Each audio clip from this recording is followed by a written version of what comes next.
Dear viewers, तो आज इस वीडियो में हम जानेंगे प्रीपोजिशन को इस एक्सरसाइज 99 के जरिए। ये एक्सरसाइज 99 है आपको ऑक्सफोर्ड करेंट इंग्लिश ग्रामर का, जिसके क्वेश्चन में लिखा हुआ इंसर्ट एप्रोप्रिएट प्रीपोजिशन। तो इसमें हम लोग प्रीपोजिशन को इस एक्सरसाइज के माध्यम से जानेंगे। इसकी मैं हिंदी भी आपको बताता चलूँगा।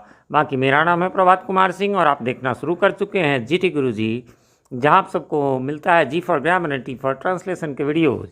तो चलिए जानते हैं सबसे पहला, what is dash the box. तो इसमें क्या लगेगा? इन लगेगा, यानी बॉक्स। बॉक्स में क्या, तो क्या बॉक्स के अंदर ही होगा, है ना। यदि ऊपर होता तो फिर सिटिंग वगैरह रहता, तब ऑन द बॉक्स होता। फिर है the house was dash fire. क्या लगेगा इसमें? तो हमेशा फायर जिसमें रहे उसके पहले ऑन लगता है, यानी घर में आग लगी हुई थी। अगला है आपको 3 नंबर, ही केम डैश कोलकाता यस्टरडे। इसमें होना चाहिए फ्रॉम। आपको लग रहा होगा ये टू कहाँ से है। एक्चुअली फ्रॉम बिल्कुल जो है सो होगा, कोई कहीं पे जाता है तो टू लगता है, गो टू आपको ध्यान में होगा, और आता है तो कम यदि रहता है तो हम लोग फ्रॉम लगाते हैं। बाकी यहाँ पर है, मान लीजिए कि मैं कोलकाता में रह रहा हूँ और वो पूछेंगे भाई वो कब आया, तो कहेगा ही केम टू कोलकाता यस्टरडे। क्यों कोलकाता? कल आया। तो आपके बुक में भी ये दिया हुआ है। आगे बढ़ेंगे क्वेश्चन नंबर 4 की ओर, और क्वेश्चन नंबर 4 में कहता है he is dash the top of his class. इसमें रट लेंगे, हमेशा आपको ये सेंटेंस ही रट लेंगे, at the top of. Sentence मैंने कह दिया, मतलब ये एक साथ में, मतलब रटंत विद्या आप कह लीजिए, एक वाक्यांश कह लीजिए इसको, एट द टॉप ऑफ, है ना। एट द टॉप ऑफ, यहाँ अंत में ऑफ, शुरू में एट ये लगेगा। कहीं कहीं पे आपको ऑफ का भी फिल इन द ब्लैंक्स दे देगा। इसके अलावा तो वो अपने क्लास के ऊंचाई पर था, टॉप पर था। अब चाहे पढ़ाई में हो, जिस चीज़ में हो। He was down with fever. ये जो है विथ डाउन फ्रॉम फीवर नहीं, सफरिंग फ्रॉम फीवर होता है, लेकिन डाउन के साथ हमेशा विथ लग के ही फीवर होता है, यानी उसको तेज़ बुखार थी। He has been accused dash stealing. Steal means होता है चुराना, इसी से स्टीलिंग है। तो अक्यूज के साथ हमेशा ऑफ लगता है, यानी कि वह जो है चोरी का आरोपी रहा है। I was here dash time. यहाँ पर इन भी हो सकता है, ऑन भी हो सकता है, दोनों में वैसे हल्का सा अंतर होता है। हल्का नहीं कह तो लेकिन है तो हल्का, लेकिन वो बहुत बड़ा। इन का मतलब होता है आसपास टाइम, है ना। इन मीन्स हो गया कि जैसे आसपास, जैसे किसी को आपको स्कूल जाना है, आप रोज़ 9 बजे स्कूल जाते हैं, तो एकदम एग्जैक्ट 9 बजे तो नहीं जाते होंगे, थोड़ा 1-2 मिनट पहले या 1-2 मिनट बाद में, लेकिन 9 बजे के आसपास ही है तो वो इन कहलाएगा। लेकिन ऑन टाइम का मतलब एकदम एग्जैक्ट। 9 मीन्स 9, नॉट न 1 मिनट कम न 1 मिनट ज़्यादा। कहेंगे सर ऐसा भी कोई चीज़ होगा? हाँ बिल्कुल। जैसे कि आपको कोई लॉन्चिंग वगैरह भी, जैसे चंद्रयान 3 का लॉन्च हुआ, एकदम 1-1 सेकेंड का उसमें वैल्यू है। चलिए दूसरी बात ले लेते हैं, जैसे आपके स्कूल की घंटी भी प्रायः ऑन टाइम लगती है, एकदम वहाँ पे जाता है, वो घंटी बजाने का काम होता है वो टाइम पे, लेकिन व्यक्ति कोई भी ऑन टाइम नहीं पहुँचता, तो इसलिए इनका प्रयोग करना ही बेटर रहता है।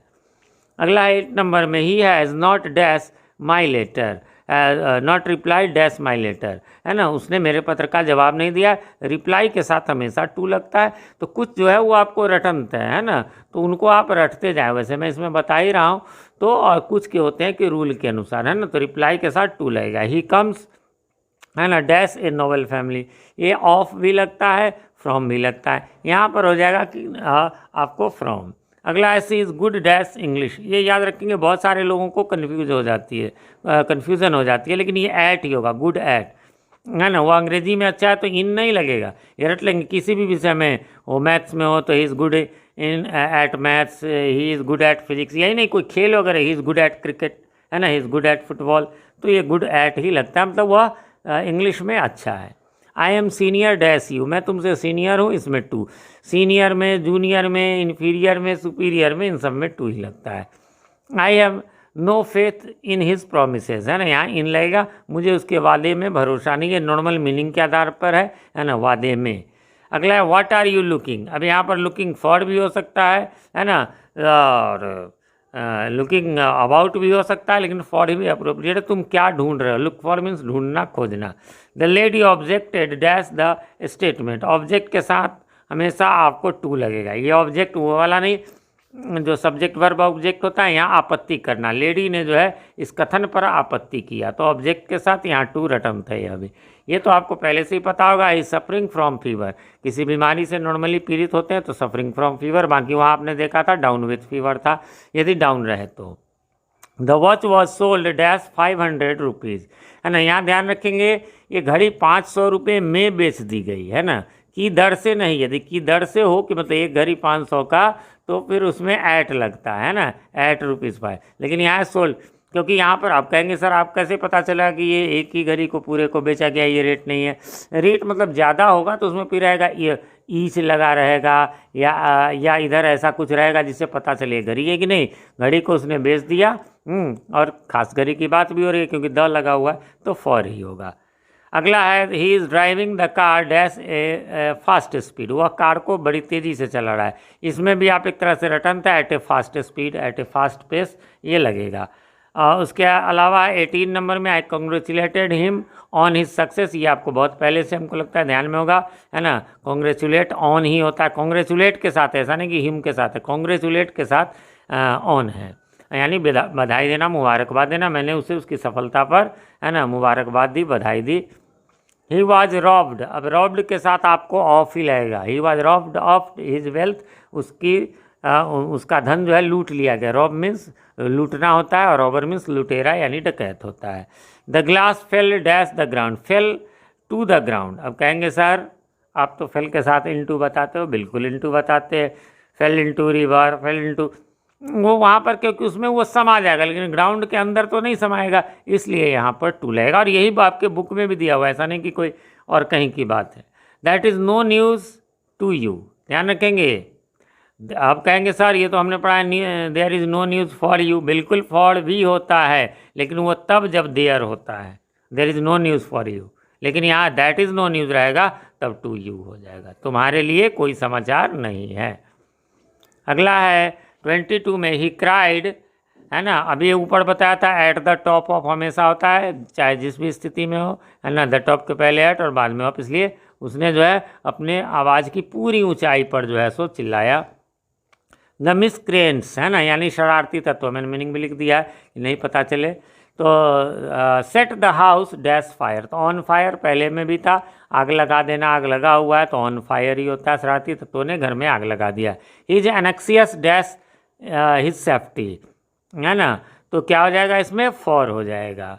ठीक है, एनेक्सियस मीन्स होता है चिंतित होना, एनेक्सियस फॉर हिज सेफ्टी, वो अपनी सुरक्षा के लिए जो है चिंतित है। आई एम डिवोटेड, डिवोटेड के साथ रटन था to, I am devoted to my country, मैं अपने देश के प्रति जो है वो समर्पित हूँ। डिवोटेड मीन्स 26 में है she is the apple dash my eye, ये रट लेंगे आप, एप्पल ऑफ वंस आई, यानी किसी की आंखों का तारा होना, तो एप्पल ऑफ ही हमेशा होगा। Apple of my eyes, Apple of your eyes, Apple of his father's eyes, वगैरह वगैरह, है ना। एप्पल ऑफ वंस आई का मतलब हो गया किसी की आंख का तारा होना, तो यहाँ पर हो गया वह मेरी आंखों का तारा है।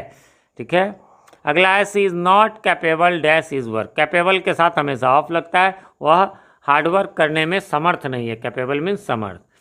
अगला है don't throw stones at the madman, ये भी आप एक तरह से जो है थ्रो के साथ जो है वो एट ही लगता है, तो इसलिए थ्रो एट, तो अब ये नहीं कि स्टोन्स के हिसाब से है ना। Don't throw stones at the madman, यानी उस पागल व्यक्ति पर पत्थर मत फेंको।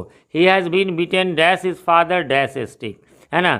बीटेन के साथ यहाँ पर हैज़ बीन करके है, ये पैसिव वॉइस है इसलिए बाई लगेगा, और विथ ए स्टिक, किसी भी विथ ए चाकू से काटा तो विथ ए नाइफ वगैरह वगैरह, किसी चीज़ से कोई काम करना तो उसमें विथ लगता है, यानी वह अपने पिताजी के द्वारा एक छड़ी से पीटा गया, बाई द्वारा, और विथ ए स्टिक यानी छड़ी से। अगला है it will be finished dash the end of this month, है ना, बाय द एंड ऑफ, ये रिटर्न था टेंस में भी आपको है कि यह जो है इस महीने के अंत में समाप्त हो जाएगा। It is an answer dash the question, answer के साथ हमेशा टू लगता है ना, तो यहाँ पर आंसर टू हो जाएगा, यह उस प्रश्न का उत्तर है। ही शॉट डैश द बर्ड, अब यहाँ गोली शूट, शूट से, शूट मीन्स गोली मारना, उसी का भी टू है। शूट जैसे थ्रो हो गया एट, वैसे ही शूट एट लगेगा, है ना। शूट एट बंडाला और क्या क्या होता है। Please call dash a doctor at once, call के साथ इन, ठीक है। कॉल फॉर होता है वो बंद वगैरह बुलाना, डॉक्टर के लिए आपने पढ़ा होगा इससे पहले वाले एक्सरसाइज में, है ना। सेंड तो सेंड फॉर माने भी बुलवाना होता है, और कॉल इन माने, इससे पहले वाले में कॉल इन ही था जो फ्रेजल वर्ब वाला एक्सरसाइज है, नहीं देखा होगा आपने तो ऊपर आई बटन में उसका लिंक दिया हुआ है। फिर है my mother stage dash home, stay के साथ हमेशा एट लगता है, मेरी माँ घर पे रहती है। आई हैव नॉट सीन हर, मैंने उसे नहीं देखा है, डैश अ वीक तो फॉर अ वीक, ये तो आप टेंस में पढ़े होंगे सिंस फॉर के यूज में, तो इस हिसाब से लगेगा। The poor had to go dash food, है ना, गरीब व्यक्ति को तो फूड पर रहना, तो गो ऑन तो फिर कंटिन्यू हो जाएगा, तो वो नहीं, है ना, गो विदाउट फूड, बिना भोजन के रहना पड़ रहा है। The streets are lighted dash electricity, है ना, यहाँ ये थोड़ा सा स्पेशल है, इसलिए लाइटेड बाई हो जाएगा ना, मतलब लाइट से, लाइट द्वारा भी आप कह लीजिए यहाँ हिंदी में। अगला आई वॉज बॉर्न डैश 1964, तो इसमें जब साल की बात हो तो उसमें इन लगेगा, महीने की भी बात हो तो इन लगेगा, जैसे इन जनवरी, इन फेब्रुअरी, लेकिन डे या डेट रहता है ना, जैसे डे रहे ऑन मंडे ट्यूसडे तो उसमें जो है ऑन लगेगा, और यही, या फिर डेट रहे मतलब जैसे कि आज है आपको 2 अगस्त है यदि, तो मतलब जो है सो ये आपको, खैर वीडियो आप जिस दिन भी देख रहे हो। हाँ, एक चीज़ मैं बताना चाहूँगा, चलिए पहले ये 2 ख़त्म ही कर लेते हैं। फिर है tell me about dash the accident, है ना, मतलब tell me dash the accident, मुझे एक्सीडेंट के बारे में बताओ, नॉर्मल मीनिंग है के बारे में, अबाउट लगता है। The plane was flying dash the clouds, plane जो है कहाँ, तो बादलों के ऊपर ही प्लेन उड़ता है, हेलीकॉप्टर उसके नीचे उड़ता है, बट ये हमेशा उसके ऊपर ही उड़ता है, इस बात का ख्याल रखेंगे फ्रेंड्स। ये एक्सरसाइज यहाँ पर समाप्त हुआ, लेकिन मैं चाहूँगा सबसे पहले कि आप यदि अपनी इंग्लिश ग्रामर और ट्रांसलेशन को मजबूत करना चाहते हैं तो आप हमारे चैनल पर नए हैं या चैनल को अभी तक सब्सक्राइब नहीं किया है तो प्लीज़ इसे सब्सक्राइब कर ले, और साथ में नोटिफिकेशन बेल में ऑल को प्रेस कर दे। एक बात और फ्रेंड्स, ये एक्सरसाइज जो है वो 99 है, तो इससे पहले कि ऑल एक्सरसाइज 1 से लेकर 98 तक के वीडियोज़ मैंने अपलोड कर दिए हैं, आप उन सब का लिंक जो है वो आई बटन में तो ऊपर मिलेगा ही, नीचे डिस्क्रिप्शन में ही मिल जाएगा। इसके अलावा डिस्क्रिप्शन में आप चेक कर ले, ऑक्सफोर्ड करंट इंग्लिश ट्रांसलेशन के वीडियोस भी आपको मिल जाएंगे, ऑक्सफोर्ड जूनियर इंग्लिश ग्रामर और ऑक्सफोर्ड जूनियर इंग्लिश ट्रांसलेशन के वीडियोस, और भी आपको, जैसे ये तो प्रीपोजिशन का सॉल्यूशन वीडियो था, बाकी इसके एक्सप्लेनेशन के वीडियोस भी आपको मिल जाएंगे। हालांकि आज जिस डेट में मैं इसे रिकॉर्डिंग कर रहा हूँ अगस्त 2023 में, तो उस डेट तक तो उसका एक्सप्लेनेशन वीडियो मैंने नहीं बनाया, बट जल्दी बन जाएगा। उसके लिए भी अलग प्लेलिस्ट है, ग्रामर टॉपिक्स इन इंग्लिश, उसमें टेंस, वॉइस, नरेशन, इन सब के मैंने बना दिए हैं। इसके भी जब बनेंगे उस प्लेलिस्ट को आप देखे रहेंगे तो उस समय आपको जो है मिल जाएगा। तो वीडियो पसंद आए तो लाइक करें, कैसा लगा कमेंट करें, कोई कन्फ्यूजन हो तो क्वेश्चन कमेंट करें, मैं उसका रिप्लाई जरूर देता हूँ, थोड़ी देर से ही सही। मिलते हैं अगले वीडियो में, तब तक के लिए हैव अ नाइस डे।